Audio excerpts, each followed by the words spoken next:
Ассаламу алейкум. Витаю вас, друзья. Сегодня 17 октября 2022 года, 20 часов 12 минут по Берлину, 21 час 12 по Джохару. Рад, что смог выйти в эфир сегодня. Так, друзья, приветствую, с вами снова я, Аслан Арцуев, на канале Аслан Арцуев Реалити. Друзья, подписывайтесь на мой канал, на мой запасной канал здесь в ТикТоке, подписывайтесь на мой канал в YouTube, так как нас везде блокируют, пытаются помешать доносить нам правду.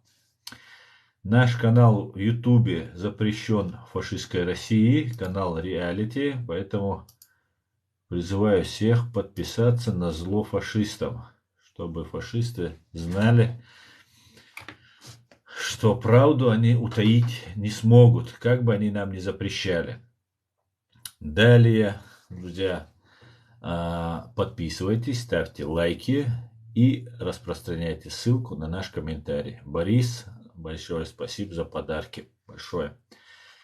Итак, друзья, я, как обычно, хотел бы начать со сводки с фронта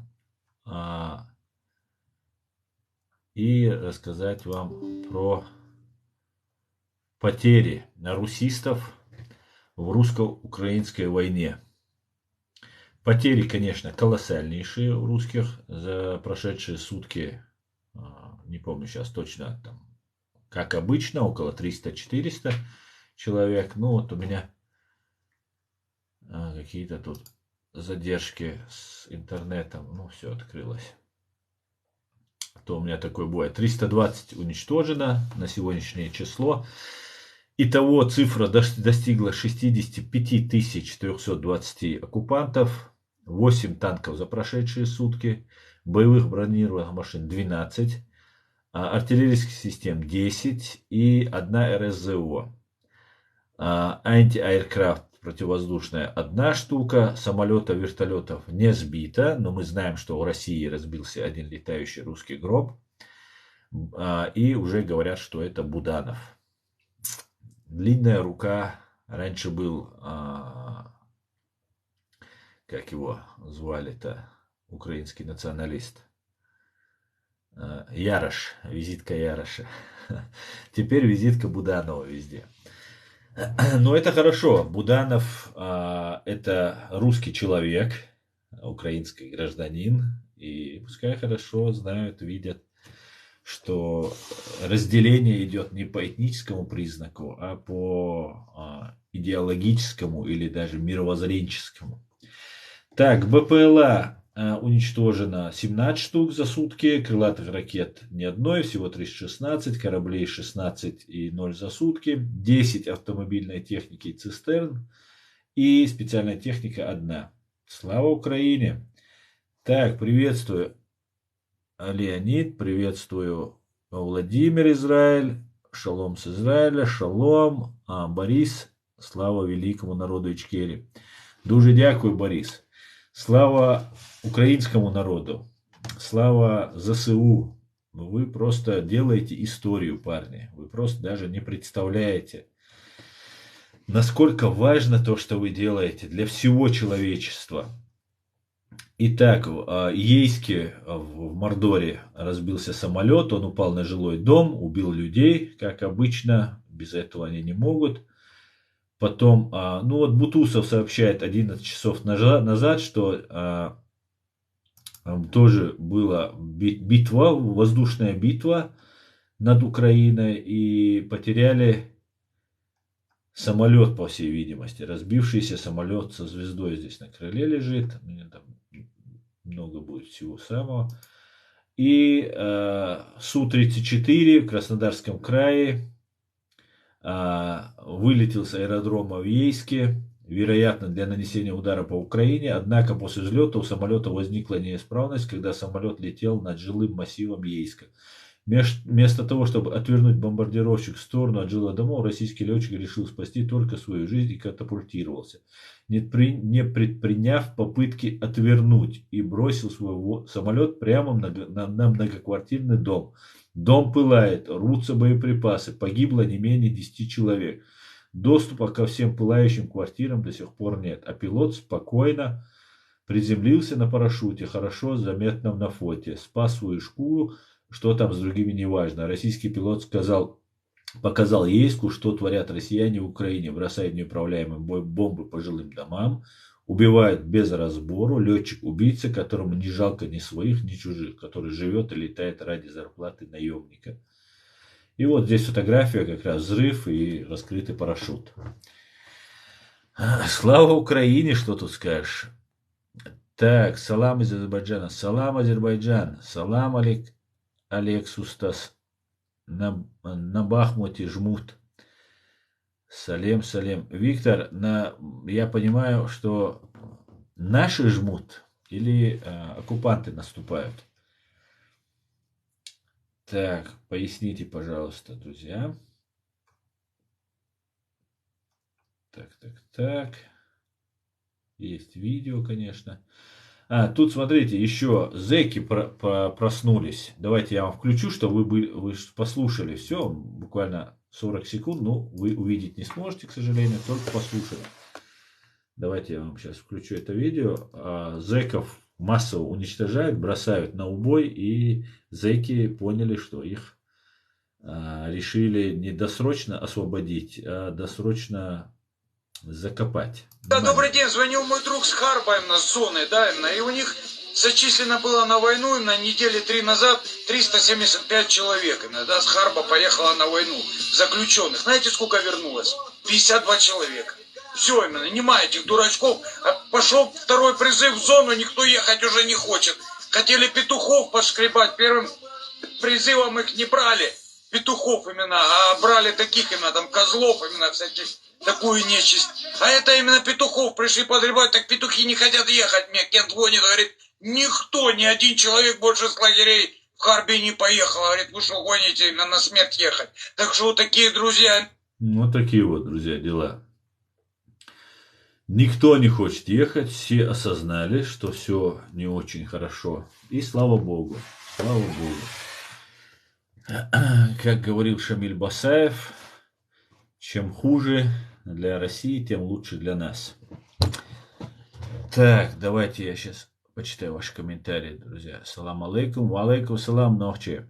Это украинские новости. Нет, это чеченские новости. Добрый вечер, сэр, я из Украины, но живу в США. Доброго вечера, мы с Украины. Приветствую вас, сэр. Выведет ли, на ваш взгляд, со своих территорий Азербайджана русских миротворцев с Карабаха? Эльдар Бенятов.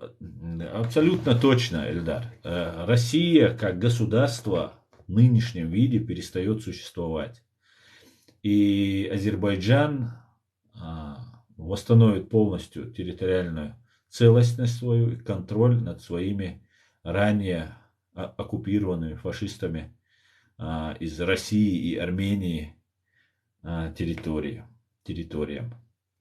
Поэтому можете в этом нисколько не сомневаться. Выведет, конечно. Мой коммент не видишь, юзер? Вижу, вот я только что его прочитал. Брат красава, Бахтияр, Аллах, Казахстан, Бахтияр. Все будет ночью Ичкерия, дал мула, юзер.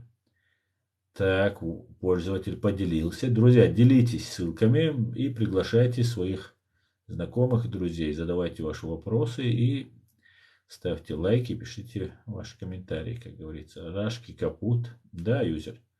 Слава Джахару Дудаеву. Героям слава, антибот. Ассаламу алейкум, салам маршал, ду Казахстане. Ва алейкум ассалам, бек машвойль. Ассаламу алейкум, ва алейкум ассалам. Хусейн, Франция. Ассаламу алейкум. Массерга, ва алейкум ассалам, душоншик вежерей. Ижери. Давно пора деколонизацию. Да, именно так. Деколонизацию Кремля. Да, именно так, друзья. Так, спасибо за лайки, спасибо за то, что... Ну так, друзья, давайте. Ури Усуасан. Питер Суаязин, комментария. Салам с Казахстана, Машволь, Ури. Салам с Казахстана, мы с вами, чеченцы, гордый народ. Бахтияр, дуже дякую. Дуже дякую, Бахтияр. Дуже дякую. Дуже дякую.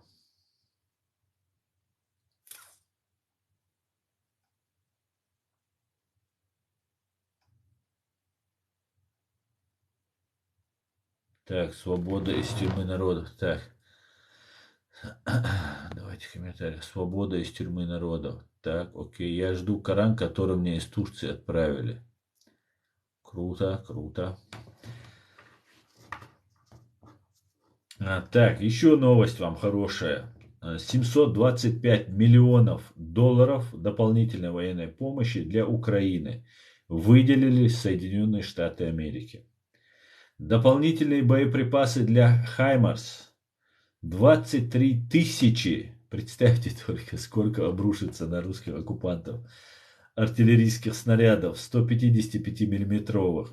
500 150 миллиметровых артиллерийских снарядов с точным наведением. Это значит 500 100% пораженных целей. 5000 150 миллиметровых снарядов для системы дистанционного противотанкового минирования РАМ. Представьте только. 5000 единиц противотанкового оружия. Противорадиолокационные ракеты ХАРМ. Более 200 высокомобильных многоцелевых колесных транспортных средств ХММВ. Стрелковое оружие и более 2 миллионов патронов к нему. Медицинские принадлежности. Министерство обороны США объявляет об утверждении президентом пакета помощи в области безопасности на сумму 725 миллионов для удовлетворения критически важных потребностей Украины в сфере безопасности и обороны. Это 23-й пакет техники из запасов Минобороны, выделены Украине с августа 2021 года. Ну, друзья, ну как после этого не сказать: Господи, благослови Америку? Ну как после этого не сказать? Ну это же круто просто. Украина даже не понимает, наверное, ну, конечно, есть люди, наверное, понимают, но в основном, я думаю, даже не понимают, какой рывок сделает Украина. Украинцы станут ну, реально героями на какое-то время в мире. Они уже ими являются, но после победы это будет просто. И я в самом начале, когда русские на вас напали, украинцы, сказал: только не зазнайтесь. Это я сказал еще в феврале. Как только они напали, я знаю, что Украина победит, англосаксонский мир победит. Он всегда побеждает последние 100 лет, он не проигрывал. И только не зазнайтесь. Это тоже испытание: огонь, вода, да, и медные трубы. Так вот, огонь и воду вы сейчас проходите, украинцы. И я думаю, вы достойно проходите и пройдете. А вот медные трубы, некоторые говорят, что это сложнее, чем огонь и вода. Поэтому я очень надеюсь, что вы выдержите это тяжелейшее испытание славой, которое, несомненно, вас ждет. Инша Аллах, да, Аллах вас это ждет. И вы будете самыми крутыми парнями, да. Но если только не зазнаетесь. Зазнаетесь, то все, парни. Все, пиши пропало. Так, основание хирюй талан ютубча. Хирять, асарчуюлларю вас. Я вот это, сегодня я стрим в ютубе делать не буду, я только выложу. Вот этот стрим наш выложу в ютуб. Так, можно флаг Ичкерии увидеть? Конечно, вот висит. Вот он. Рядом с украинским. Так, украинский спрятался. Вернем его к жизни публичной. А что про герани не говоришь? Спасибо, что ты напомнил, ватник. Очень хорошо, что ты про герани говоришь.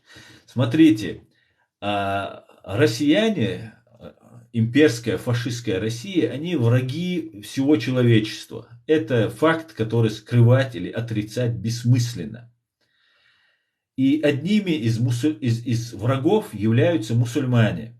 Да, Советский Союз дружил с многими мусульманскими странами, с арабскими странами. И мусульманскими, и не очень мусульманскими. Но при всем при этом, как и положено фашистам, они были фашистами. И ненавидели мусульман. И нас, чеченцев, убивали за то, что мы чеченцы, за то, что мы мусульмане. Во всем мире они так. относились как к мусульманам. Одно время Путин как бы сказал, это я отвечаю на твой вопрос, Ватник, Путин сказал, что если нужно, я найду управу или буду воевать с их Аллахом. Это абсолютно сатанист, это абсолютная мерзота, но факт остается фактом. И мы, чеченцы, будучи мусульмане, считаем, и как христиане считают своих погибших за веру, за народ, за свои права, человек, который пожертвовал своей жизнью, самым ценным, что у него есть в этой жизни, ради кого-то другого, этот человек считается у нас святой. И мы видим, что украинцы так считают. Они становятся на одно колено, когда везут их героя на кладбище похоронить. Так вот, у нас герои погибшие, соответственно, так как мы мусульмане, называются шахидами. У нас имя такое есть, шахид. Шахид мы говорим. И иранцы, которые являются тоже мусульманами, но они исповедуют другого толка ислам, у них вот эти беспилотники называются шахидами. Ну, по-ирански, по-персидски шахиды, шахеды они их называют. Так вот, русские террористы, которые много лет боролись с мусульманами на Кавказе, чеченцами, которые всему миру показывали, какие они полезные товарищи для Запада, для других людей, которые борются с радикалами и так далее, тем самым нас дискредитируя и выслуживаясь, подлизывая пяточки американцам, другим западным странам, по-всякому, да, за небоскребы, которые в 2001 году разрушили, ну и так далее, и так далее. Русские везде выслуживались, лизали пятки, ну просто до блеска зачищали пяточки американские и английские, и других европейцев. Особенно американцам они любят лизать пятки. И вот получилась такая ситуация. Вторая армия в мире, которая за 3 дня могла взять Киев, всю Украину, могла за 2 часа одним полком взять Чеченскую республику Ичкерия, оказалась безоружной. И ей нужно было брать оружие у кого-то закупать. Потому что они за эти миллиарды и триллионы долларов, которые им свалились с неба за время правления Путина, успевали их распихивать по карманам. Они не тратили на армию. Вернее, выделялись деньги, и вот эти военные вместе с Путиным делили пополам, с ФСБшниками делили эти деньги пополам. И они были вынуждены приобрести шахидов. Ракеты, вот эти дроны, которые являются ракетой, наводящей ракетой, управляемой ракетой. И вместо того, вот, внимание, я к главному подхожу, вместо того, чтобы их также называть шахидами, у русских фашистов не укладывается в голове, как они теперь будут, они же только что 20 лет убивали чеченцев на борьбу с исламом, там, с какими-то крестовыми походами, сатанистскими походами, было бы точнее, связывали. И они закупили у отсталого, много лет находящегося под санкциями Ирана, в экономическом плане отсталого, Ирана, закупили вот эти герани, которые вообще-то называются шахидами. Вот ваша цена, русские. Вы не можете, вы уже внутри себя, у вас был антиамериканизм, антиисламизм и, конечно же, античеченизм у вас. Это стабильно, это ваша скрепа. Вот без этого вы жить не можете. Так вот, вы теперь вынуждены у ненавистных вам мусульман покупать дроны с названием «Шахид» и переделывать их название в «Геранию». Посмотрите, кто вы после этого. Мы все это видим, мы за вами наблюдаем. Мы знаем каждый ваш чих. Мы вас знаем так, как вы нас не выучили в ваших академиях ФСБ. Ну, так называемых академиях, обычных шарашкиных конторах, да, которых вы там именуете громко академиями. Поэтому учите чеченский язык, там на вас работает агентура из чеченцев, чеченоговорящих. Но при всем при этом мы вас знаем лучше, чем вы знаете нас. Ваш каждый чих и выдох, вдох мы знаем. Так что шахиды, как говорят немцы, чус. Вы такой наивный, говорит Виталий. Виталий, здорово. Вы так думаете не трупами? Не понял я. Привет с Херсона, Украина. Витаю, Херсон, витаю, Украина. Лучшие гибнут и немало. Да, большому сожалению, Виктор, гибнут лучшие. Большому сожалению. Большому сожалению. Если у нас был бы хоть стингеры, кроме Кремль пылал бы. Да, юзер, абсолютно с тобой, Ури, я с тобой полностью согласен. Если бы у нас хотя бы джавелины, про которые уже украинцы даже не говорят, там такое оборудование, такое оружие поставляется Украине, что уже джавелины, Энлау, это, ну так, обычный гранатомет уже. Поэтому сейчас война идет, друг друга враг фактически не видит. Противник друг друга не видит. У кого дальше ракеты, точнее, тот и побеждает. А у кого больше дальше ракеты летят, и у кого они точнее, совершенно верно. Свободная Украина, да. Вот кто победитель, да. Делайте ставки на Украину, друзья, не проиграете. А этих лохов, которые там пребывают в плену своей же лжи, можете отправлять по известному адресу русского корабля. Маски ерунда, будет над нами скафандрах, надо будет скафандрах. Ты еврей, говорит Виктор. Ну а что тебе не нравится в евреях? Что ты этим меня оскорбляешь, что ли? Я не понял. Почему ты говоришь русские плохие? Я говорю то, что я вижу. Русские убивают чеченцев на протяжении уже последних 30 лет. До этого 4 века убивали. Вот с 94-го и даже раньше вы нас убиваете. Вы хорошие? Сколько русских вышло на митинги? Сколько русских протестовало против геноцида? Вы радовались, что нас оккупировали и поставили дебила Кадырова нам во власти поставили. Вы этому радовались? Вы говорили, они по-другому не понимают. Им нужно вот так. Это ж Кавказ. Вы даже не знаете, что такое Кавказ. Вы абсолютно нас не знаете. Вы из страны людоедов пришли на святую чеченскую землю, на святую кавказскую землю. Мы абсолютно разные люди. У нас гуманизм, у нас человечность, у вас этого нет. У нас демократия, у нас свобода слова, у нас человеческие общепризнанные принципы прав человека. У вас этого нет. Вы живете в ГУЛАГе, у вас как на зоне. И скажите, вы хорошие? Вы радовались, что нас убили 300 тысяч и поставили нам Кадырова.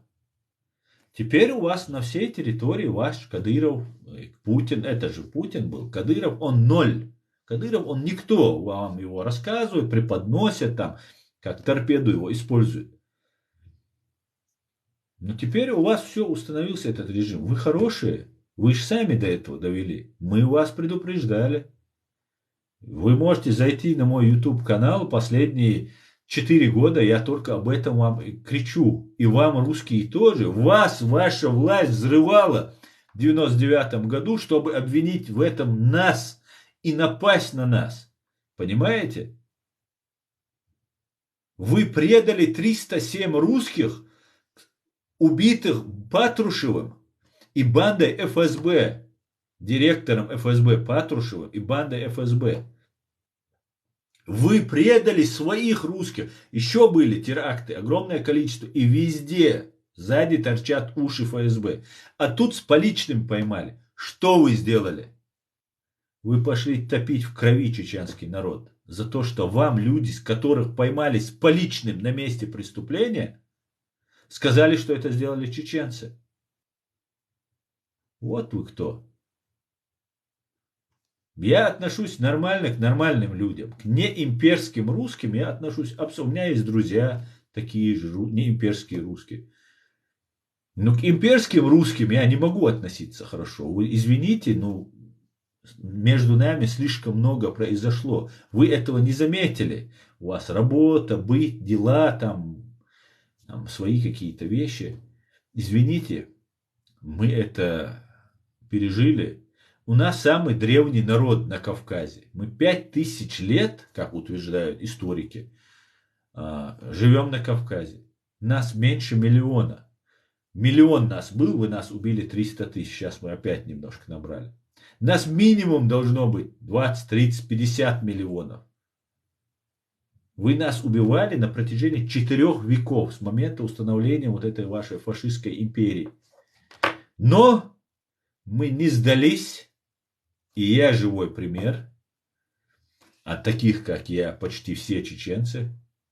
И никогда не сдадимся. Запомните это. Вы думаете, если вы сейчас зажали, убив всех наших пассионариев, оболгав нас, вы думаете, если мы замолчали, мы все забыли? Мы 50 лет, запомните, это не слова просто, это реальные случаи из нашей жизни. Мы 50 лет, через 50 лет, пощечину ударяем обратно. Понимаете? Мы на этой земле живем для того, чтобы хранить честь свою. А ударить не кулаком, а именно пощечину ударить, это у нас считается оскорблением. Про убийство я не говорю. 100 лет проходит. В 4-м, 5-м поколении внук, он уже праправнук, он даже не знает. Это я не согласен с этим. Это неправильно, мы должны от этого уходить. Но мы такие. И вы думаете, вы уничтожили 300 тысяч, и мы это забудем? Вы очень-очень плохо нас знаете. Вы очень плохо нас знаете. Так, здорово, здорово. Спасибо, Слава Ичкерий, героям слава. Воевали мы типа лук, стрелы и меч со стрелковым оружием. Да? РФ страна-террорист. Факт. Наконец-то начали уже и украинцы это уже точно как факт говорить. В 2016 году, по-моему, когда я сюда приехал в Германию, я вышел в Берлине с плакатом «Путин террорист номер 1». Ко мне подошел полицейский и сказал, что вы не можете там именно на президента, на личность переходить, и там, раз он не обвинен там в терроризме. Я говорю, я его обвиняю в этом терроризме. Я могу доказать, я юрист, я могу доказать в суде. Давайте докажем это. Нет, уберите плакат и так далее. Теперь немцы сами подходят и говорят, а что будет? Расскажи про Россию, а расскажи про Путина, про эту систему. И я с удовольствием рассказываю. Потому что я рассказывал им, когда они не верили мне. А теперь они все меня слушают внимательно. И слушают и меня, и таких, как я. Так, пойдемте дальше. Привет с Украины. Привет, привет, привет. Боролись Ичкерии. Так. Доброго вечера. Я с Украины. Мирного неба. Доброго вечера. Так, будь здоров и жив. Это не проблема. Так, объясни, почему за тобой висит флаги еврейские? Потому что я уважаю Израиль. И у меня много друзей евреев. А что у тебя? У тебя смущает только израильский флаг? У тебя какие-то проблемы с Израилем? Израиль тебя бомбил, может быть? Может, Израиль бомбы сбрасывал? А Ичкерия будет религиозной или светским государством? В Чеченской республике Ичкерия есть своя конституция, которая принята чеченским народом и ее парламентом в 1992 году, 12 мая.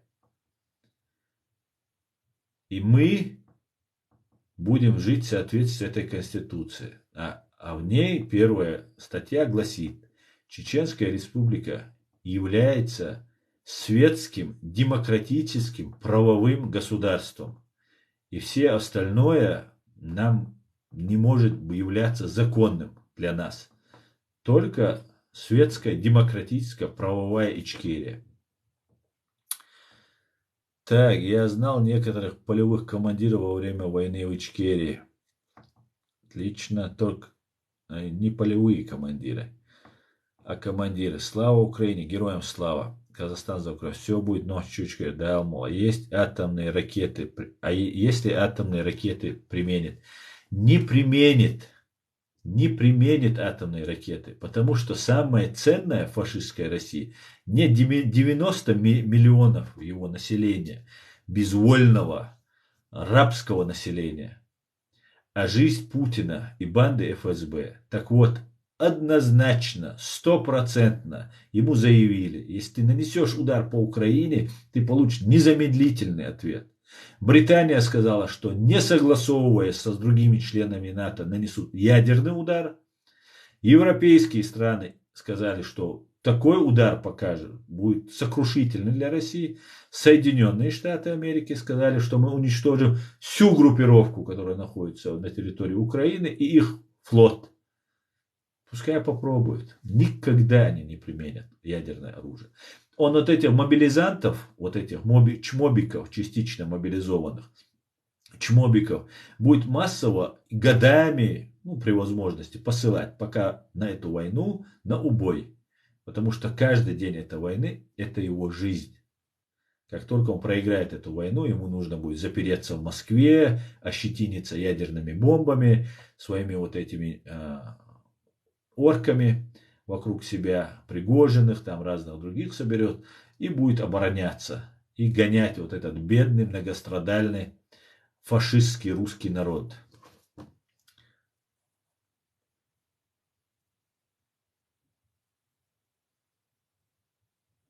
Ичкерия будет так, это я уже читал. Хай живе вільна Украина. Амин, амин. Так, скажи это Кадырову, говорит. Слушай, русский ватник, почему вам не хватает духа самим что-то сказать? Почему вы самый отброс чеченского общества, которого мы не считаем даже руки подать человека, предателя чеченского народа? Некоторые говорят, он не чеченец, я тоже считаю, что это мужик, и никакой он не чеченец. Почему вы за ним прячетесь? Неужели у вас на 90 миллионов русских не найдется своего какого-нибудь героя, которым вы будете пугать, например, меня? Неужели так все плохо у вас? Неужели такие вы конченые, что у вас нет своего героя, который мог бы заступиться за русскую идею, за русский мир? А? Бедолаги вы посмотрите на себя со стороны. Вы просто смешны. Дудаев сказал, для чеченцев только демократия. Да, именно так Дудаев и говорил. Я всегда буду за Ичкерию. Алекс Устас. Алекс, вы, наверное, литовец, да? Литовцы всегда были за нас. Дуже дякую, как говорят наши братья-украинцы.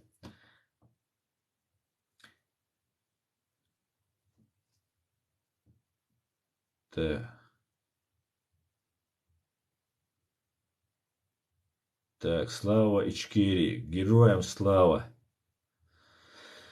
Так, Аслан, витаю всех в ТикТоке. Балаболить ты, конечно, не забудешь. О чем мне? Я буду вам напоминать, вам же нравится здесь.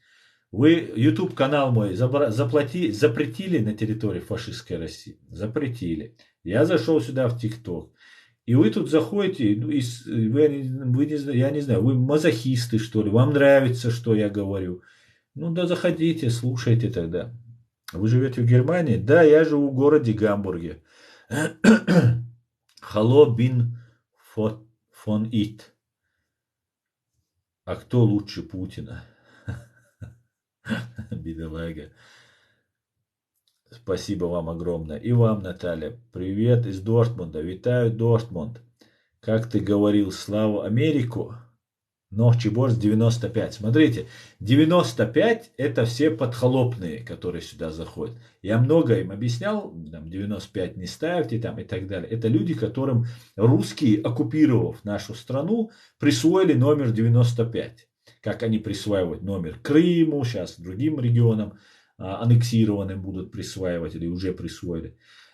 И чеченец, который присваивает себе этот номер 95, он добровольно говорит, что он подхолопник. Это чеченец, не чеченец. Это россиянец. Некоторые, конечно, есть молодые, которые не понимают и пишут это. А в основном я заметил, я за ними так иногда наблюдаю, есть здесь много троллей, которые работают в этом направлении и активно продвигают вот эту свою... Они могут представляться религиозными какими-то товарищами, там за шариат они могут говорить и так далее. Но по факту в каждом отделе в Чеченской Республике, временно аннексированной Чеченской Республике Ичкерия, в каждом отделе банд притона, полиция так называемая, есть 2-3 сотрудника, которые круглыми сутками сидят в интернете и пишут вот этот бред. Поэтому имейте в виду. Господи, храни Америку и НАТО вечно, героям славу, все будет Нохчичу Ичкерия, дал мула. Так, ну вы не забыли, а мы немцы из России, моего деда в 1937 году, но вы не забыли, а мы немцы из России, моего деда в 1937 расстреляли осетины, кому мстить? Осетинам, конечно, надо найти осетины, конечно, а как еще? Ведь осетин расстрелял. Даже? Да, вы очень, очень складно умеете вести. Знаете, в советское время, об этом пишет профессор Абдурахман Авторханов, что кавказцам нужно было говорить, и разрешалось говорить, им нужно было говорить что-нибудь такое патриотичное. Что вот Великий Советский Союз, Великий русский народ там, и так далее. Русские этого не должны были говорить. Только должны были это говорить люди не русской национальности. И когда Сталин пришел к власти, убивал людей, тоже наполовину грузин, наполовину осетин, нам русские предлагают, когда мы говорим, что вот Сталин нас убил столько-то людей, там, устроил нам геноцид и так далее, фактически он всю нашу нацию пытался истребить. Вернее, это русские пытались. И русские мне говорят, ну, это же Сталин, он же грузин, причем здесь мы? Вот точно так же приблизительно то, что вы говорите. Вашу семью расстреляли осетины. Наверное, осетины строили великую Осетию, да, строили, поэтому они убили немцев, ваших родственников. Да, если это правда, конечно. Потому что такие балаболы, которые пишут такие комментарии, обычно лгут. Поэтому можно сомневаться в вашей честности. Вам нужно мстить банде НКВД, КГБ, ФСБ, а не осетинам, я вам скажу. Поэтому не несите чушь просто. Израиль за Нохчичу Ичкерию. Баркалас там, Баркал серый. В Германии много евреев по еврейской линии прибыли. Да, очень много, да. И не только евреев, а и других людей под видом евреев. И под видом немцев, кстати говоря, тоже. Ассалам алейкум. Лучше флаг Израиля, чем флаг России. Ва алейкум ассалам. Так. Бродяга 28, брат Аслан, витаю тебя, бродяга. Так, ассалам алейкум, алейкум ассалам, бродяга. Это реально факт. Да, Леонид, точно. Ты говорит, коир боятся не узер. ОПГ в Кремле. ОПГ моет лаве. ФСБ крышует, прикрывает МВД. Да? Абсолютно. Вот совершенно верно. Слава Ичкерии, слава Украине. Героям слава. Почему частичная мобилизация? Ну, они были бы, гибнюки были бы не гибнюками, если бы они не солгали, понимаете? Они врут во всем. Они очень боялись объявлять эту мобилизацию. Они так надеялись, что справятся со своими вот этими наемниками. Но не шмогла, как говорится. И они вынуждены теперь объявлять мобилизацию. И они это делают, называют ее частичной. Потом говорят, что еще не всех забирают, что забирают там таких-то, только военнообязанных там, и так далее. Забирают всех, кто попадется. Никого они не отпускают. Поэтому, во-первых, мобилизация не частичная, во-первых. Во-вторых, она постоянная и на годы. Как сказал террорист, одиозный террорист Сергей Степашин, бывший главарь банды ФСБ, сказал, что Путина менять не надо в 2024 году, то есть через 2 года, так как идет мобилизация частичная, так называемая. И поэтому нужно оставить Путина у власти, так как они воюют с Америкой и с Западом. Поэтому, я так полагаю, они планируют это проводить, пока все русские не закончатся. А то, что они закончатся, в этом нет никаких сомнений. Потому что у украинцев, как вы видите, я вам сейчас зачитывал, только сейчас выделили на 750 миллионов долларов вооружения. И будет выделяться ровно до тех пор, пока Украина не победит. У Украины безлимит ленд-лиза помощи. И не только США. США самый первый, оказывающий эту помощь. Но есть разведки Великобритании. Великолепнейшая разведка Великобритании работает. Отлично причем. Американская разведка, западная. Все просто. Французы поставили сейчас противовоздушные системы. Ну, короче, никаких шансов у людоедов нет. Людоеды будут повержены. А у вас где-то еще идет прямой эфир? Нет, только тут. Сейчас только тут у меня. Ассаламу алейкум. Как ты размышляешь, это как-то связано с короной и по утилизации мужского пола в России? Алейкум ассалам. Как ты размышляешь, это как-то связано с короной и по утилизации мужского? Ну вот я только что сказал, мужское население утилизируется, а с короной я не знаю. Это он хорошо сказал, да. Сидит, учит кого-то смелости, сам убежал и не смог в лицо это врагу сказать. Какая глупость просто. Приезжай, я тебе скажу. Ты предлагаешь людоеду в клетку войти? Ну, заходи, если тебе нужно. Так. И украинцы близки духом. Да, Осман? Украинцы нам оказались близки. И оказались они не украинскими братьями, а нашими по духу. Откуда такая ненависть против к евреям? Они так помогали чеченским беженцам.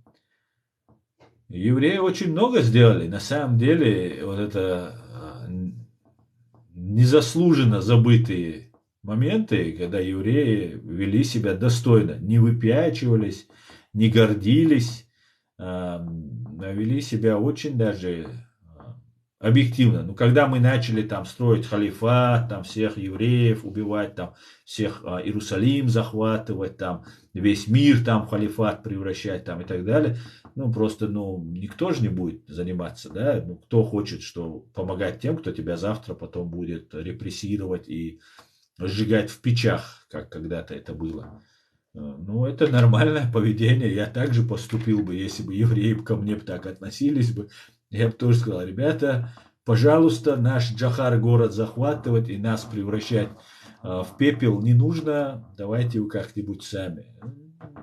Но это пропаганда, это русская пропаганда, КГБшная пропаганда, которая была сделана над нами успешно. Мы теперь исправляем ошибки, ломаем стереотипы, объясняем евреям, что мы им друзья, никакие мы им не враги, и всему миру, всем до единого, и даже русским, которые не являются имперцами, мы являемся абсолютно русским в России даже, которые не являются имперцами и против оккупации нашей страны, мы относимся одинаково уважительно ко всем. Но, извините, к имперцам и к фашистам это единственная группа, которым я испытываю просто вынужденно, воспитанно ими же во мне ненависть, презрение даже. Ненависть это слишком большое чувство. Это презрение к ничтожеству. Слава ЗСУ, героям слава. Ичкерия будет свободной. Дал мула, дай бог. Мюжги бичещу. Таба заряд 100%. Ты чё забыл Германию? Убежал? Почему убежал? Уехал? Просто объясни, чем лучше вы. В смысле, лучше кого? Тебя, что ли?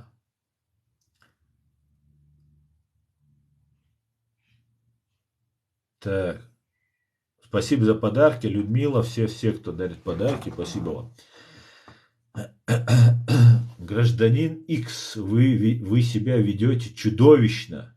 Конечно, чудовищно. Вот ты знаешь, что банда ФСБ, КГБ, она больше пуль боится слов правды. И для вас, для гибнюков, я веду себя чудовищно. Вы меня уже неоднократно приговорили и ненавидите всеми фибрами своей гнилой души.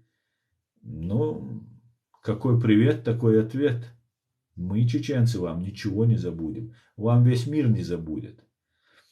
А мы гипертрофированно это вам не забудем. Так что вы очень сильно ошиблись, связавшись с нами. Аслан, нам европейские племена ближе кавказская раса. Да, конечно. Но дело не в расе, на самом деле. Нам ближе все, кроме фашистской России. Эти холопы, батраки, одним словом, бурлачье, да. Спасибо, Людмила, спасибо. У нас есть тейп от еврейского происхождения. Вы о чем? Но я вам скажу, что у нас нету таких тейпов. Это неправда. Неправда. Это наглая ложь, которая нам навязывается. И я никогда не слышал, что у нас есть такие тейпы. Было бы хорошо, если бы они были, но, к сожалению, нет таких тейпов. Да, у нас на Кавказе живут евреи. И в Грозном жили, в нашем бывшем Грозном, ныне Джахаре, жили евреи. Да, горские евреи. Отличные ребята просто, отличнейшие.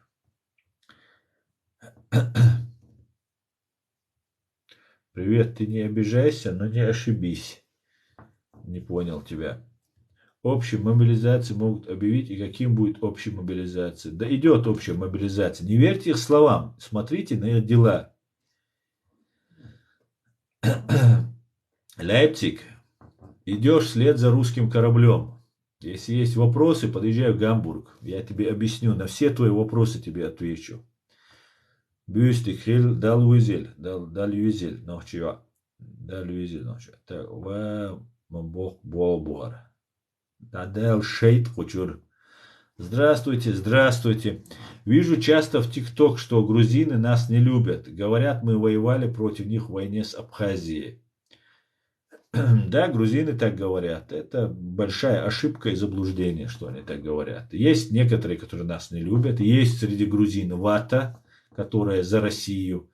Ну, есть просто клинические идиоты. Всякое бывает. А в основном грузины нас любят, уважают, и у нас это с ними взаимно. Так, есть в Гамбурге кадыровцы? Уже нет, я уже их не вижу здесь. Что-то их не слышно, не видно. Что-то с ними стало, Дион. Когда я сюда приехал, так много их тут было. Нажмите мои фотографии, подпишитесь, уважаемый Аслан. Так я же подписан. Слава Украине, слава Ичкерии. Так, да, клинический, совершенно верно.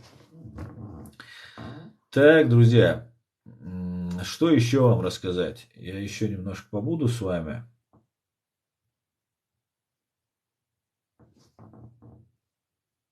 Привет из Билефельда. Хочу поблагодарить вас за бальзам на душу. Александр. Пожалуйста, приветствую, Билефельд.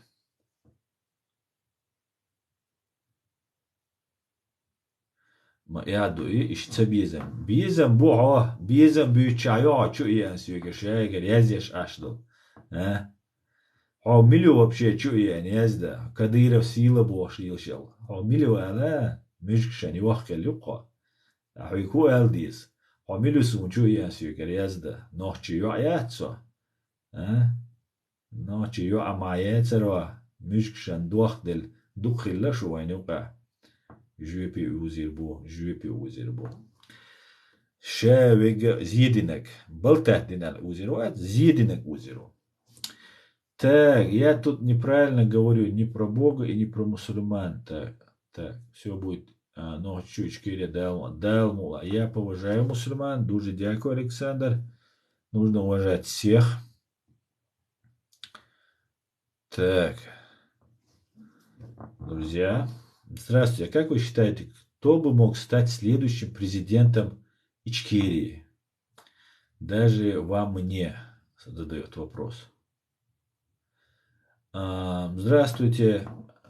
Президентом Ичкерии станет тот, кого выберет Его Величество господин чеченский народ на свободных, честных выборах. Вы часто задаете эти вопросы, и у меня закрадывается подозрение, что вы занимаетесь фигней, задавая такие вопросы. Не вас конкретно я говорю, а вот кто вот конкретно в этом направлении нас подталкивает, задавая такие вопросы. Кто в теме, тот поймет.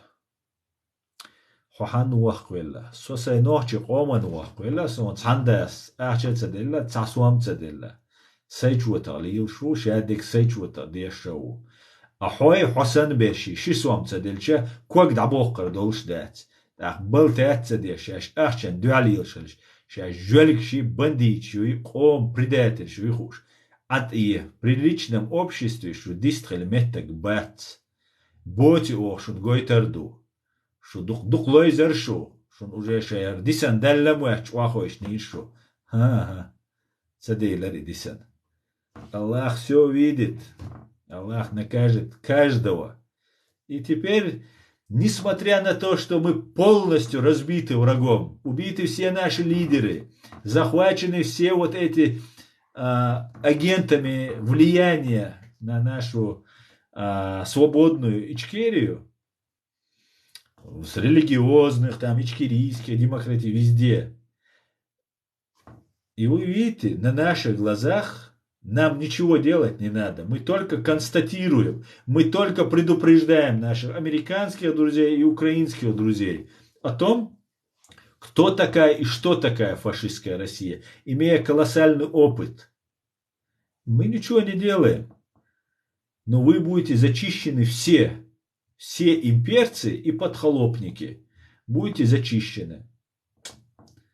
Вот такая вот. Бог все видит.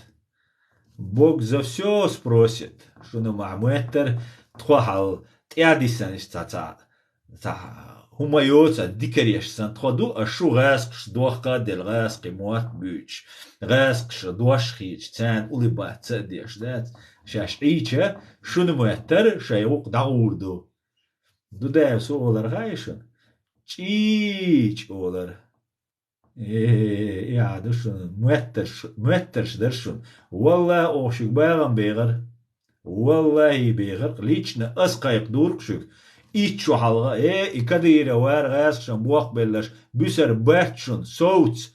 Просто откройте учебник истории, 6 класс, и посмотрите, что становится с такими, как вы, предателями. Далмула бикам хирбу. Далмула. Хинцу вельче бьется яйцо. Уже я вижу конец ваш. 100%. Спасибо вам, Аслан, за поддержку Украины. Я тоже с Гамбурга. Денис, не за что. Дуже дякую, Бош. Смотрите, здесь есть подхлопница, которая продала жизнь, совесть, честь русским. Она тут за Кадырова, за русских там и так далее. И она мне говорит за то, что я говорю дуже дякую, спасибо большое, что я как бы чуть ли не выхожу из чеченства. То, что она пишет в американском, через американский телефон или японский телефон, американском интернете русскими словами, И спасибо, и очень спасибо, и большое спасибо. Это она не видит. А вот дуже дякую, если сказал ты по-украински, или шалом ты сказал по-еврейски, то вот это уже считается предательство. Им просто нечего сказать, у них нет аргумента возразить. Предатели, бедные, бедные предатели. Вы ничтожество, предатели. Ваши дети и внуки будут стыдиться того, что вы были предателями.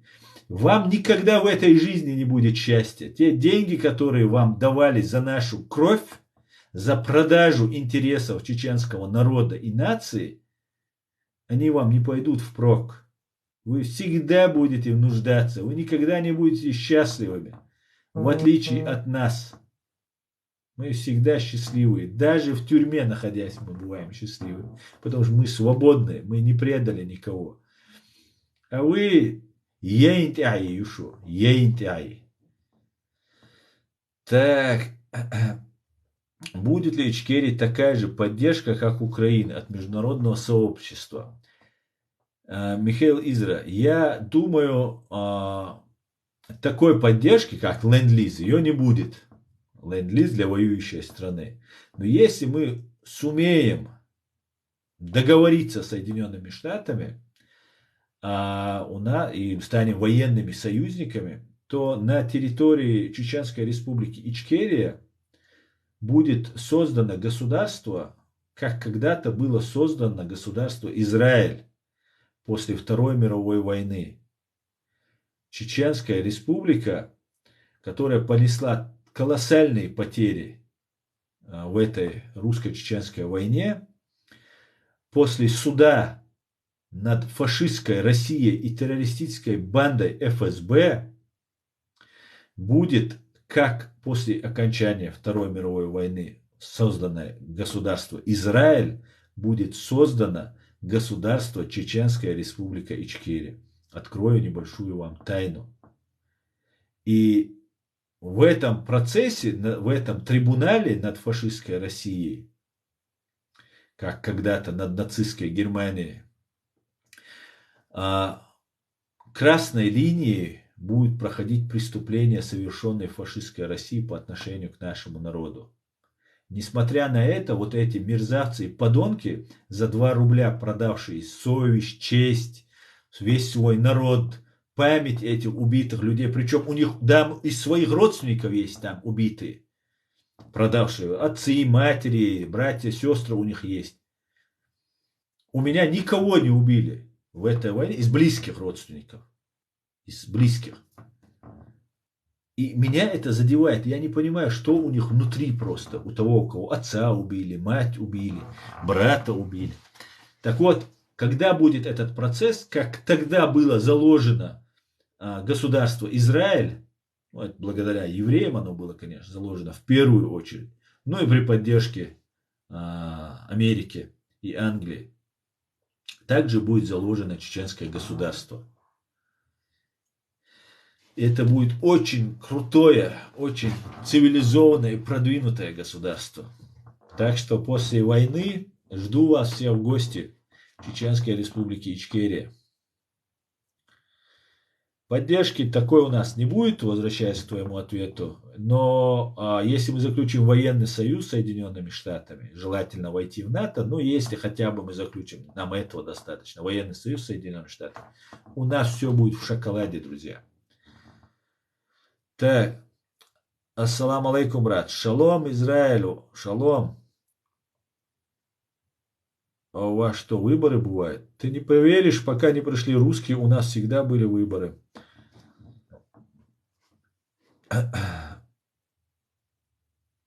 Была в Казахстане, там много чеченцев, хороший народ, и глаза грустные, далеко от родины.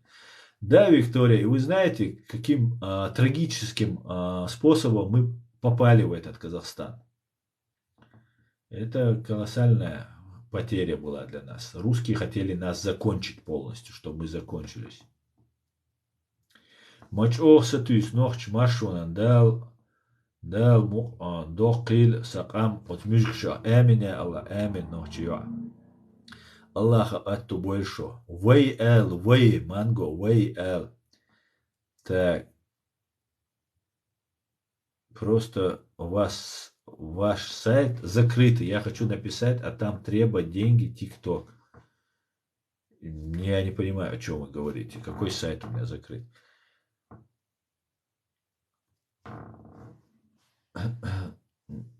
Вот Денис пишет, что ты не догоняешь, это Путя купил Кадырку. Да, Денис, именно так. Он не то, что купил его отец работал на КГБ. Они были агентами среди нас. Понимаете? Вот какая там система. Ты так и не ответил, таких здесь не надо. А чё, что я? Я вроде отвечаю. Адита, аудол, и танюкая.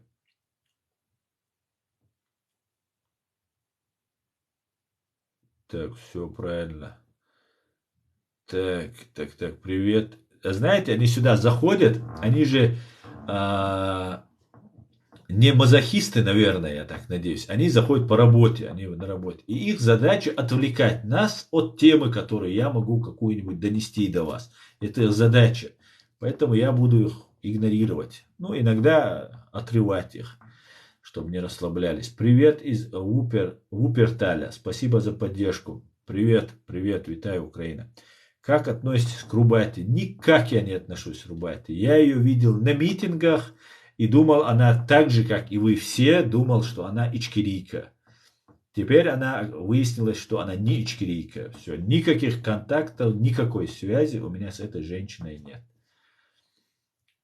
Если бы люди ходили бы на митинги, как я, когда сюда приехал, они бы тоже с ней познакомились бы. Но люди не выходили на митинги. Я звал всех чеченцев. Выходите. Мы все звали. Но никто не выходил. Все спрятались в своих норках и думали, сейчас все пронесет. Вот теперь призыв начался. И не проносит, понимаете? Пришли бы на митинг, познакомились бы с Рубатем.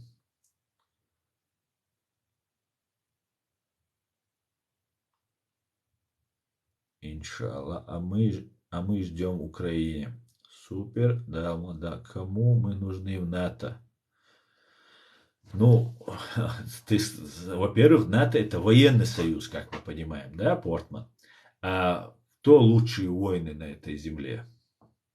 Вот тебе и ответ. Мы будем такой жемчужиной в короне НАТО.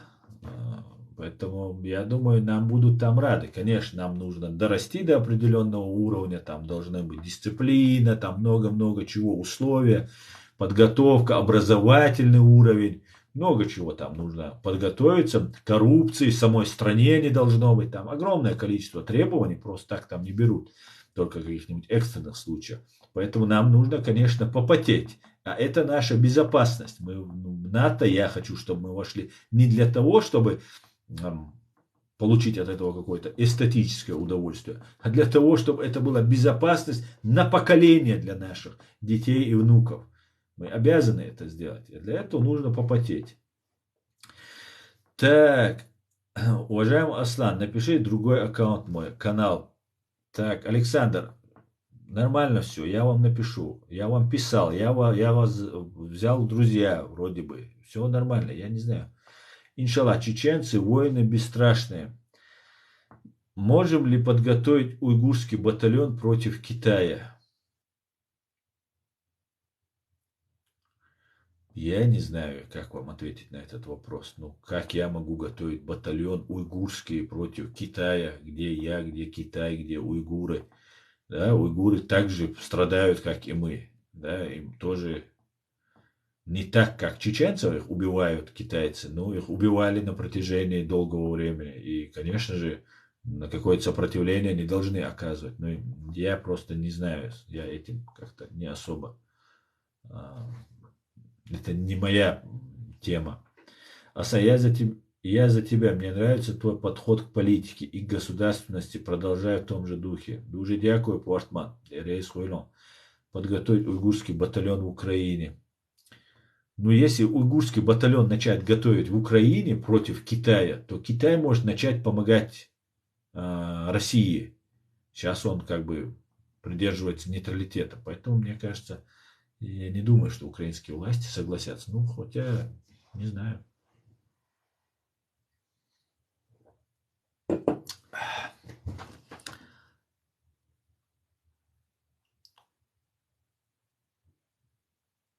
Аллаху Аттубой Вайтуламбах. Настанет этот день, иншаллах, дал муламанго. Цашику яцон. Я историю знаю сама из репрессированных. Мы выехали в Германию. Отлично. Привет, Запорожье. Витаю, Запорожье. Витаю вас, Украина. Иншаллах, чеченцы, войны бесстрашны. Можем ли... Так, это уже было, это было. Слава Украине, героям слава. Так, друзья.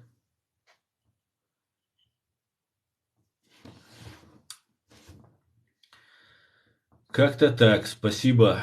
Спасибо за подарки. Спасибо, спасибо. Спасибо. Сергей с нами. Литва, место Каунас. Бажаю Украина перемогу. Слава Украине. Героям слава. Витаю вас, Каунас. То есть эфира не будет? В смысле не будет? А сейчас что у нас не эфир? Я не понял, что вы имеете в виду.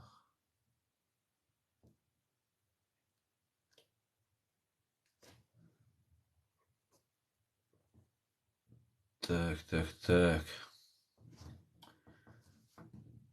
Друзья, давайте я вам тогда сейчас расскажу кое-что. Так.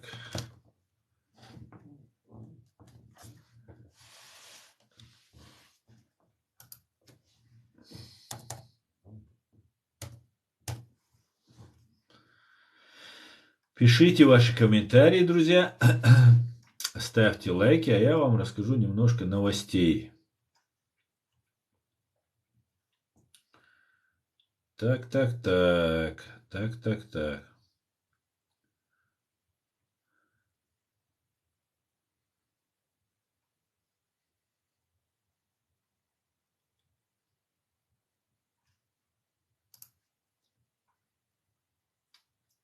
Помните, в конце июля русские фашисты убили украинских военнопленных, и которые сдались под гарантии международные и так далее, и так далее. Ну, русские фашисты есть русские фашисты, нет у них ничего святого. Убили более 50 человек, убили, более 70 сказали, что получили ранения. И тем самым они украинцев провоцировали на ответные действия. Где-то через пару дней я понял, к чему они это клонят, и сразу начал говорить, что это провокация, украинцы, соблюдайте международное право и так далее, и так далее. И сейчас уже очевидно, многим это уже очевидно, это было в начале августа, первых числа августа, когда я уже раскусил их систему, к чему они готовятся. И вот что пишет по этому поводу уже в эти дни, 12 октября, что пишет Институт изучения войны, Американский институт изучения войны. Россия, по-видимому, 12 октября об этом пишет. Россия, по-видимому, активизировала свою информационную операцию, чтобы ложно изобразить Украину как террористическое государство, вероятно, создавая информационные условия для противодействия попыткам объявить Россию террористическим государством. Несколько российских источников сделали непроверенные заявления о том, что сотрудники ФСБ задерживали граждан Украины по подозрению в планировании террористических актов в Свердловской, Московской и Брянской областях 12 октября. Российские блогеры, соответственно, усилили риторику, обвиняя Украину в том, что она является террористическим государством, и призывая российские власти усилить контрразведывательные процедуры и официально объявить Украину террористической страной. Утверждение подготовки к предполагаемой и подрывной деятельности Украины в России согласуется с более широкой попыткой установить информационные условия для ответа на попытки Украины официально объявить Россию террористическим государством, особенно после недавних массированных атак на критически важные объекты украинской инфраструктуры и жилые районы. Российское информационное пространство также может создавать условия для оправдания дальнейших массированных ударов по украинским тылам. Хотя, как ранее оценивали Институт изучения войны. Эта тактика является частью российского способа ведения войны и, вероятно, будет использоваться независимо от информационных условий. Российские власти также могут создавать условия для фальшивых нападений на Россию, выдавая за террористические акты, совершенные Украиной. Вот, смотрите, друзья, русские террористы, американцы говорят, русские террористы будут взрывать своих, совершать теракты против своих и говорить, что это сделали украинцы. Вот вам и все, Дон. Кто такая Россия и американцы, и весь мир знает. Так, то есть эфира не будет. У тебя прямого эфира нет. Ну как нет? А что сейчас происходит? Это не прямой эфир. О чем вы, друзья? О чем вы говорите вообще? Все будет ночью Ичкерия. Все будет ночью Ичкерия.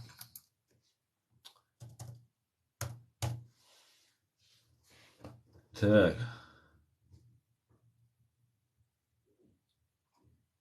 Вот такие вот дела.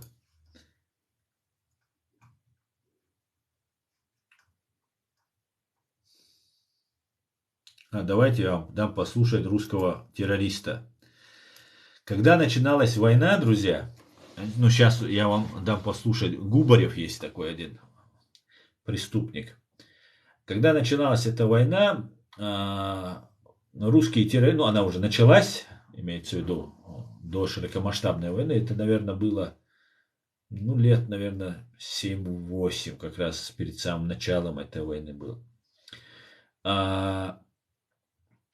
Есть такой террорист Федоров, депутат Евгений Федоров, который, ему задают вопрос. Он сидит у себя в Государственной Думе в кабинете, и ему его эти подельники задают вопрос. Говорят, скажите, почему вот в Чечне выходит столько людей в поддержку митингов? И он говорит, были какие-то митинги, куда насильно сгоняли. Но это не 8 лет назад, я могу ошибаться. Может быть, чуть пораньше это было. Ну, ближе сюда это было. Не 8, может, 5 лет назад было. Ему говорят, у меня где-то видео было, я вырезал специально, выкладывал. Ему говорят, Кадыров выводил всех бюджетников на митинги. И таким образом там они создавали какие-то там картинку для чего-то. Там выведут там несколько десятков тысяч, 20-30 тысяч бюджетников, которые обязаны привести всех родственников, студентов, школьников там и так далее, своих сотрудников. И потом они объявляют, что миллион вышел. Миллиона чеченцев нет, они все вышли в поддержку. Ну, бред, короче говоря, для влияния на Запад. Таким образом они оказывали. И ему говорят, Федорову говорят, ну а почему вот чеченцы вот выходят столько на митинги и так далее? А русские убили 30% от числа наших граждан. Каждый третий чеченец убит русскими террористами. И Евгений Федоров на голубом глазу спокойненько говорит, ну вот, после того, как мы уничтожим 20% украинцев, ну чеченцы немножко посложнее, их нужно 30 уничтожить, было видимо, что если мы уничтожим 20% украинцев, они тоже будут выходить и любить Путина, как сейчас чеченцы любят. Чеченцы, конечно, его не любят, они вынуждены это делать. В заложниках очень сложно, да? В концлагере или там в каком-нибудь в Дахау не послушаться надзирателя было, наверное, чревато. То есть 20% от 40 миллионов это 8 миллионов украинцев нужно убить. И вот они психологически готовы убить 8 миллионов. И вот смотрите, что говорит Губарев, которого почему-то украинцы отпустили когда-то. Хотя не следовало его отпускать. Ну вот послушаем, что говорит. И после этого мне скажите, что русские это не фашисты и не террористы. За что воюют, почему убивают украинцев, так и не понять.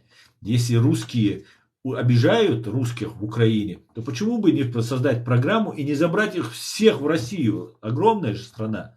Правильно? Ну, давайте послушаем. А сейчас они убивают русских, между прочим. В том числе и русских. И нам очень важно создать образ врага, который будет отвечать как бы истинному месту. То есть это русские люди, в которых вселился бес. Вот, это вы, украинцы. Вот. И мы идем их не убивать, мы хотим, чтобы их переубедить.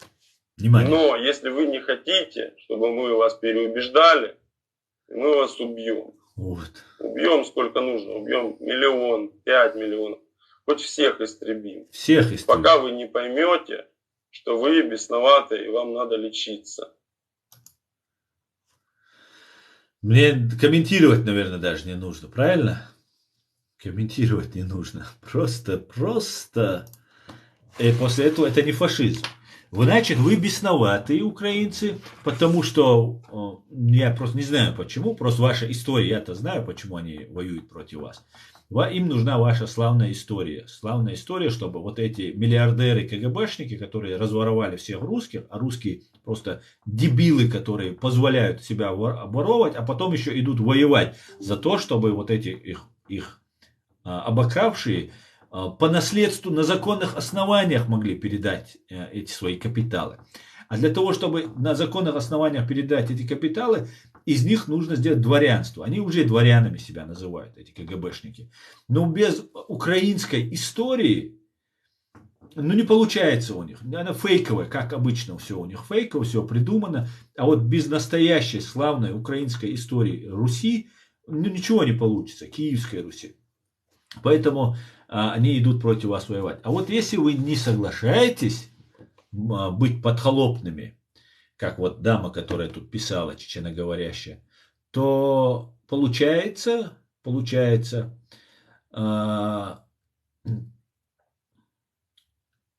что вас всех нужно убить. У вас селился бес. Как с этими людьми? Кто это как не фашист? Что еще можно? Ладно, говорили бы какие-нибудь дурачки, или этот ублюдок говорил бы это, когда не было войны. Да, это неправильно, это фашистские высказывания. Но идет война, его показывают по всем их каналам. То же самое говорят их депутаты, их политики, их президенты, их КГБшники. Все об этом говорят. Но кто после этого они? Просто объясните мне, я, может, чего-то не понимаю. Может, они святые люди, а мы просто дураки, которые не понимаем, что нам нужно жить, как они живут, чтобы у нас там был барин, чтобы у нас было там отхожее место, там где-то дырка в земле, там, чтобы мы не имели ни совести, ни чести, и никакого чувства собственного достоинства. Может, так должно, может, мы неправильно живем, а? Ай. Так, Аслан, так. Это было в 2016 году. Да, Руслан, наверное. Ассаламу алейкум, алейкум ассалам. Убийство Дугина это ФСБ или это ФСБ и Пономарев тот самый. Я тогда сделал видео. У меня есть на канале, в YouTube канале, на YouTube канале реалити. У меня есть это видео. И здесь в ТикТоке, кстати говоря, есть сейчас. Не буду искать от какого числа. Это было в самом начале августа, когда только-только они убили украинских военнопленных, которые сдались под международные гарантии этим террористам. Пономарев начал заявлять, что это какая-то русская национальная какая-то гвардия, армия там и так далее. И я сразу тогда сказал, что это ФСБ, что это ГРУ, ФСБ. ФСБ главные, а ГРУ как могут быть исполнителями. И в итоге Пономарев на видео, это тоже видео, есть кусок вырезанный у меня и здесь в ТикТоке есть, и на канале реалити у меня в Ютубе есть это видео. Он Пономареву говорит, что Зеленскому нужны не слова, а дела. Все. А мы это чеченцы все проходили. Как они дискредитируют, как они миру представляют террористами. Как говорится, курочка по зернышку клюет. Это не вода камень точит. Они капают. И в конце концов, наверное, может они и не террористы. Что-то же было. Вот так начинается разговор. Нет, ничего не было. Украинцы на своей земле ведут свою святую национально-освободительную борьбу. Святая она, потому что каждый народ, который ведет национально-освободительную борьбу, эта борьба является фундаментом этого государства. Это скрепа, основа основ любого государства.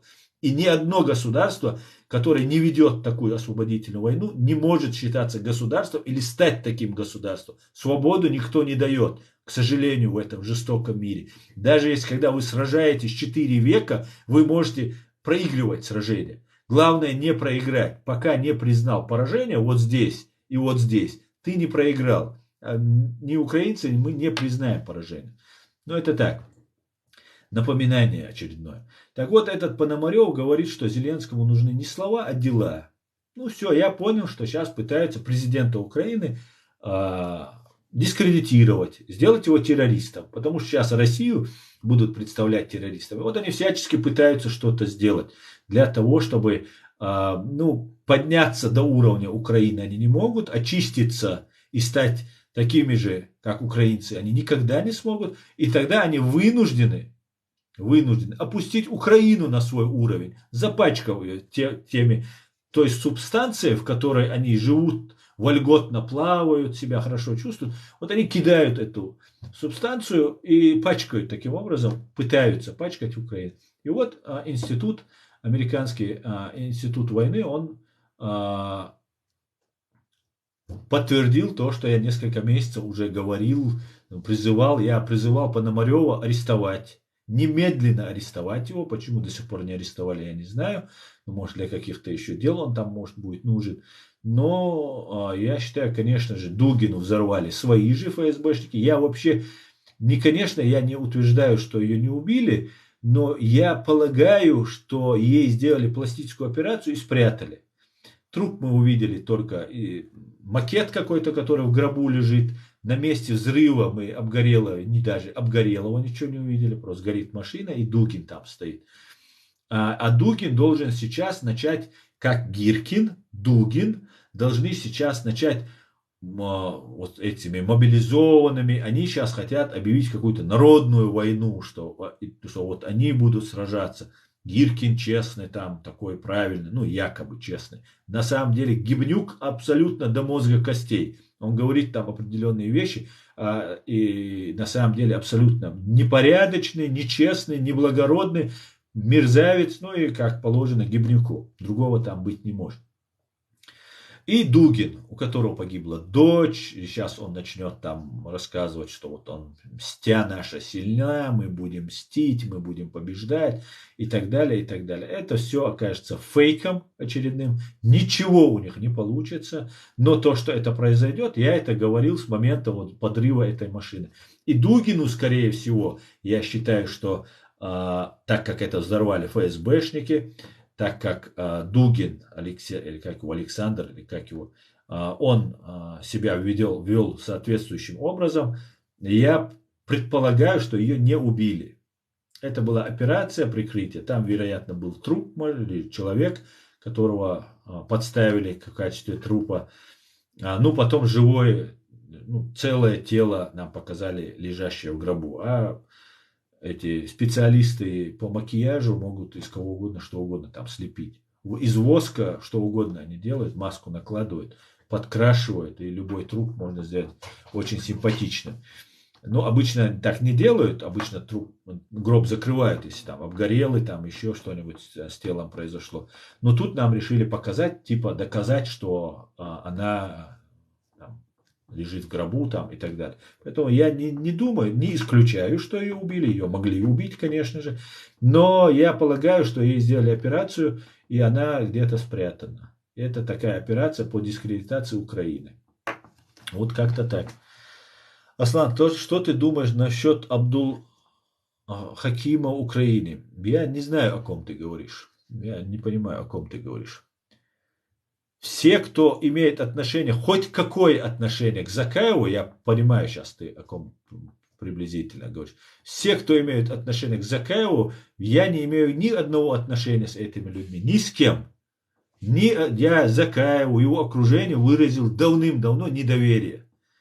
свое недоверие. После того, как человек из правительства Ахмеда Закаева предложил работать мне на российские спецслужбы.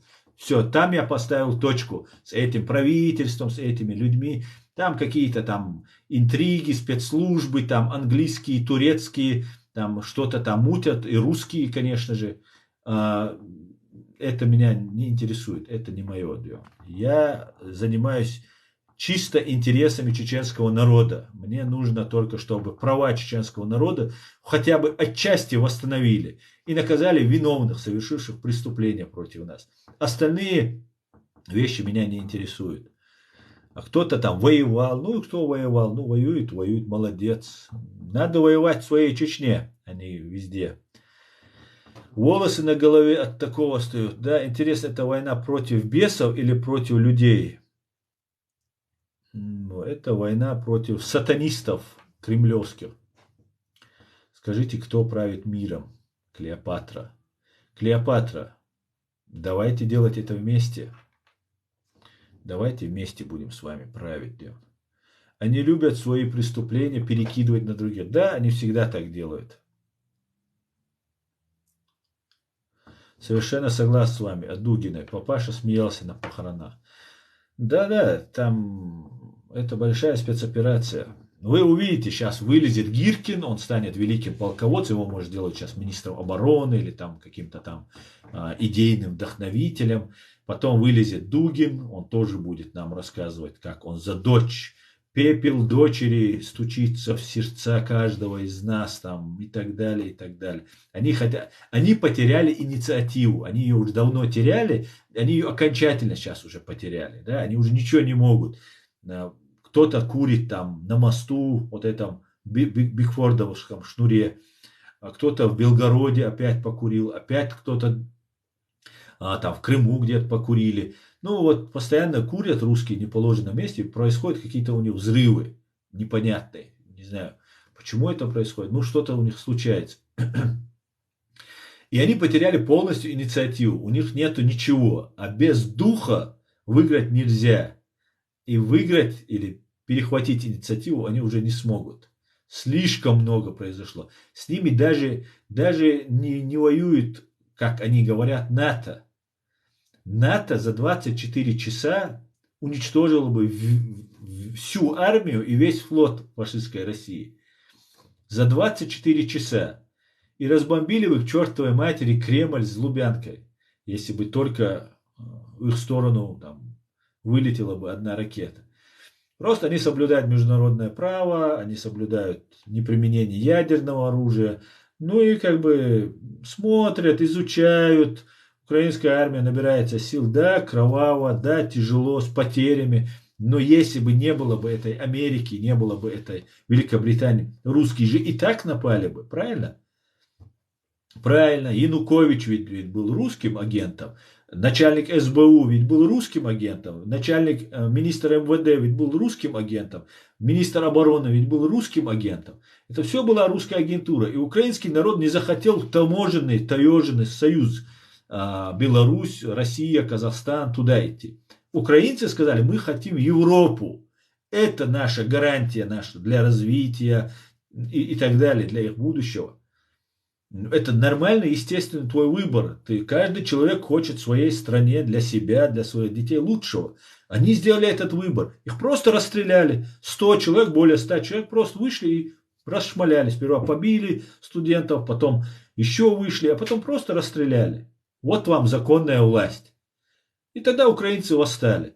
И если бы украинцев оставили бы 1 на 1, а знаете, сирийцев оставили 1 на 1. Они точно как вы, раньше вас, украинцы, тоже вышли.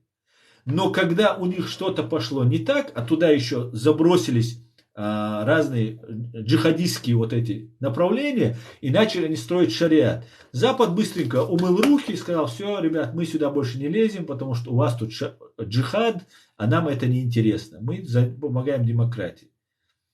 Украинцам, лидерам Украины, украинскому народу хватило мудрости до конца принципиально стоять на своей позиции, включить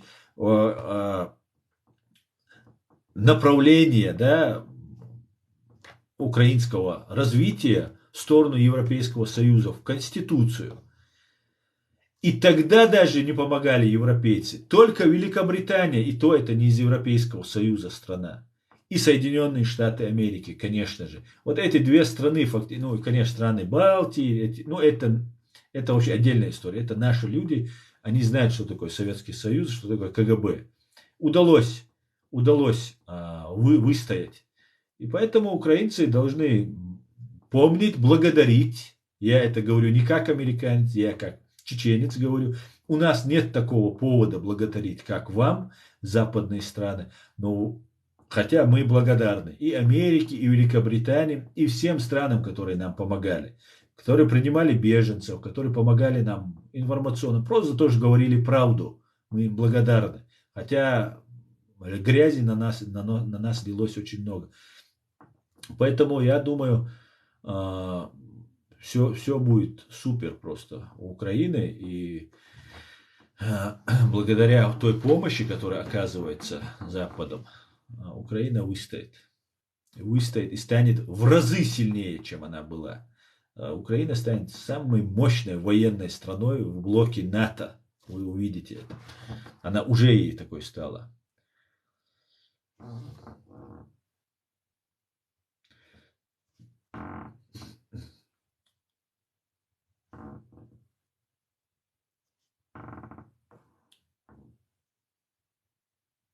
Так, мое мнение, мне наплевать на политику. Политика добилась, чтобы братские народы воюют.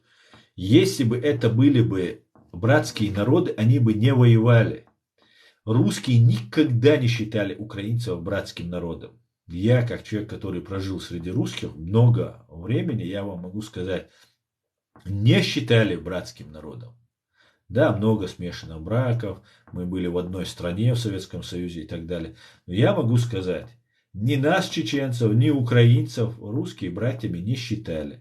А если бы они считали бы братьями, они бы, подписав Будапештский меморандум о разоружении, ядерном разоружении Украины, гарантировав защиту от третьих стран, братушки так называемые, сами же напали. Причем сейчас угрожают атомным оружием. А не братушки, враги наши, советские враги, которым мы всегда нам рассказывали, что Америка и Англия это наши враги.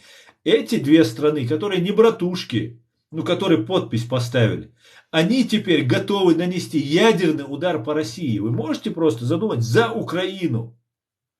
Какие братушки после этого? О чем вы говорите?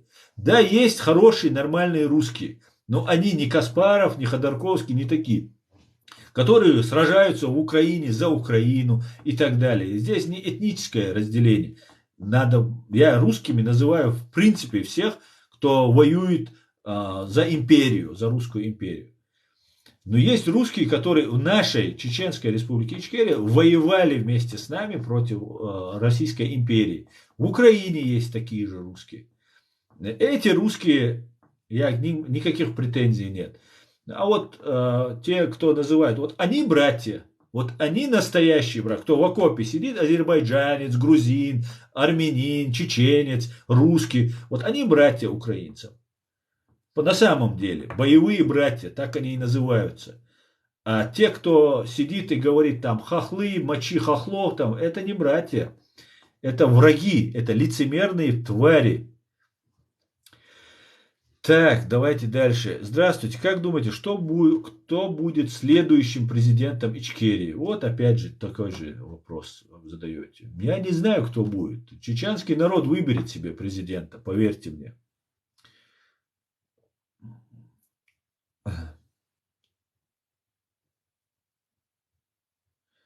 Так, вот этого мудака, я извиняюсь, конечно, я должен заблокировать, потому что антиамериканизм здесь запрещен, Бион.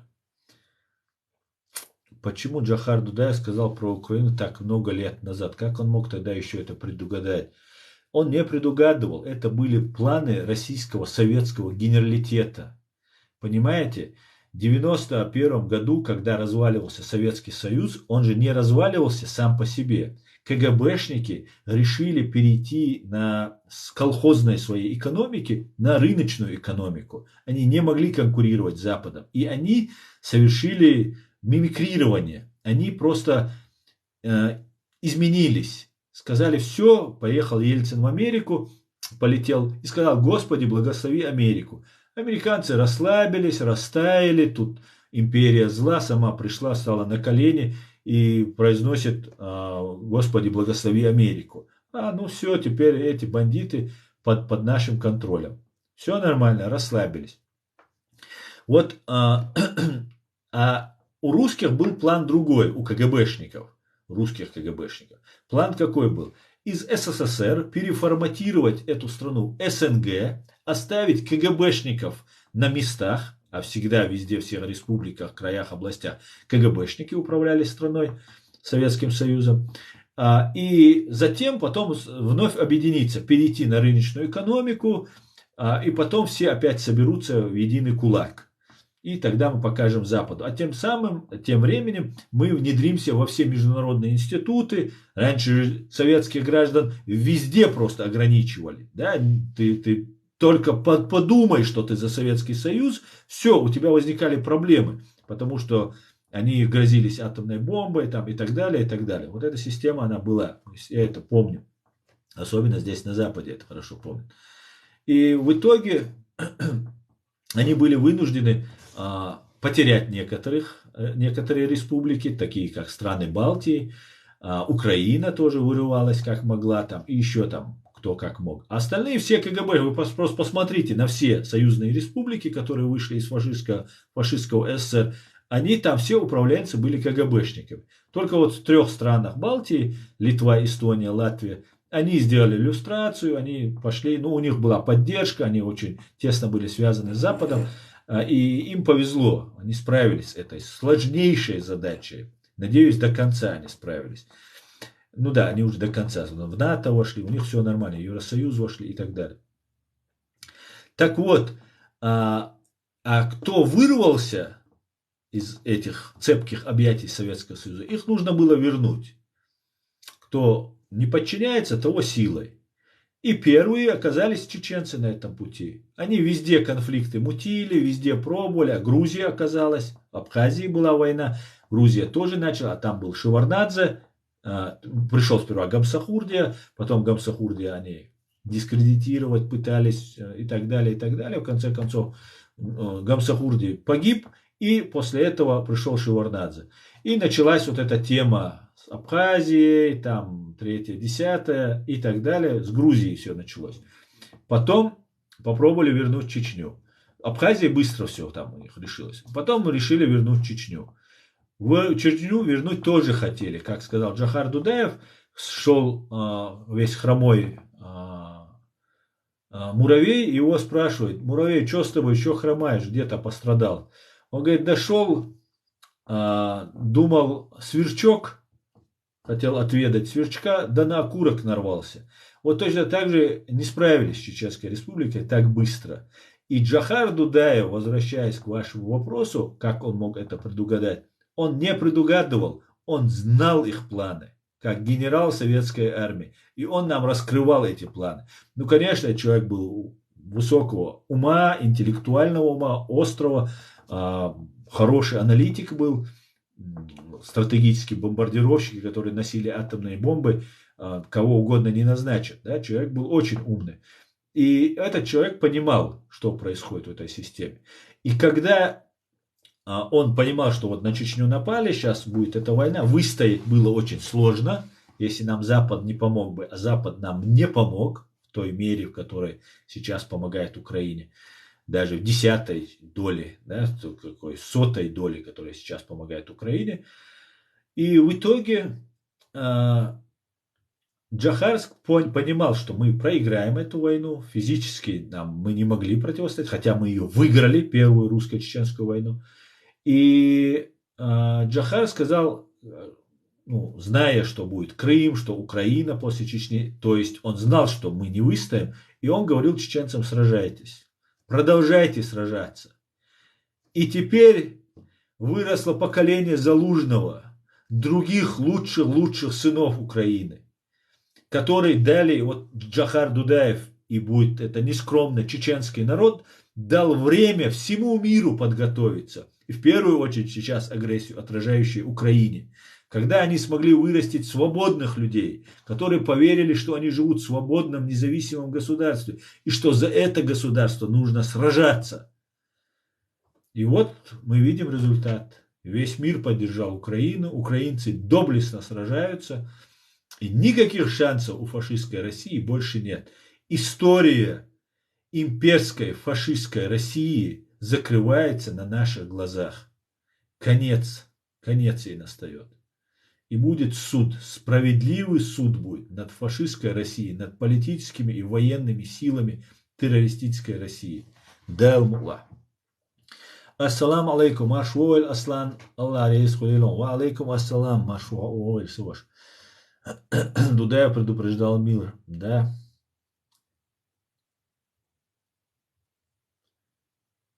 Так.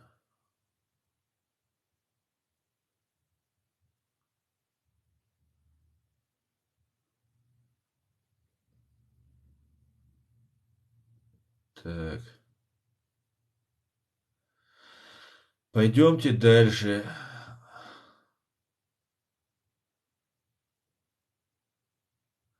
Абдул-Хаким, он апостриетон. Сумцевойзе Абдул-Хаким. Я его не знаю. Я узнал, но я его видел в Сирии, когда он там воевал. Я узнал о нем после того, как Милашина написала, кто он, что он. Милашина написала в «Новой газете» статью о нем. Я думаю, с подачи Абдурахманова, Тузика, она там раскрыла информацию. Поэтому Сумцевой Абдул-Хаким. На остров. Зачем вы врете? Мы один народ. Галиночка. Зря ты так. Так.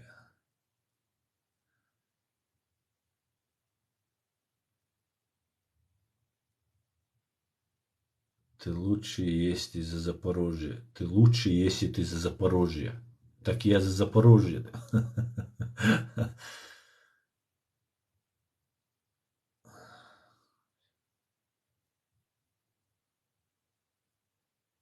Так.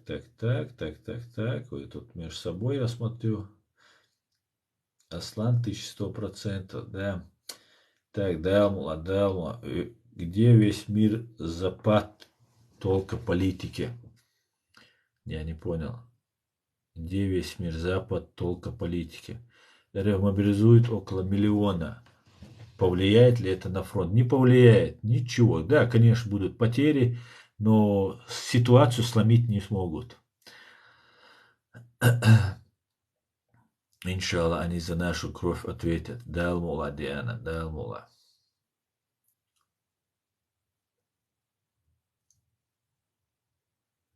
Закаев сказал, что Кадыров осуществил мечту чеченцев получать деньги от Москвы и живут по своим законам. Я не слышал, чтобы Закаев сказал, но что бы он ни сказал, для меня ровным счетом не имеет значения, что сказал человек. Мирного неба всем, приятного вечера, пусть будет мир во всем мире. Далмула, Клеопатра. Далмула Соу, Далмула Юзер. Друзья, я на этом свой стрим закончу. Спасибо, что смотрели, спасибо, что поддерживаете. Этот стрим, я еще раз напоминаю, будет загружен в YouTube-канале Reality на YouTube, соответственно. Спасибо всем, кто мне поставил 10 почти тысяч лайков. Спасибо. Всего самого хорошего, друзья.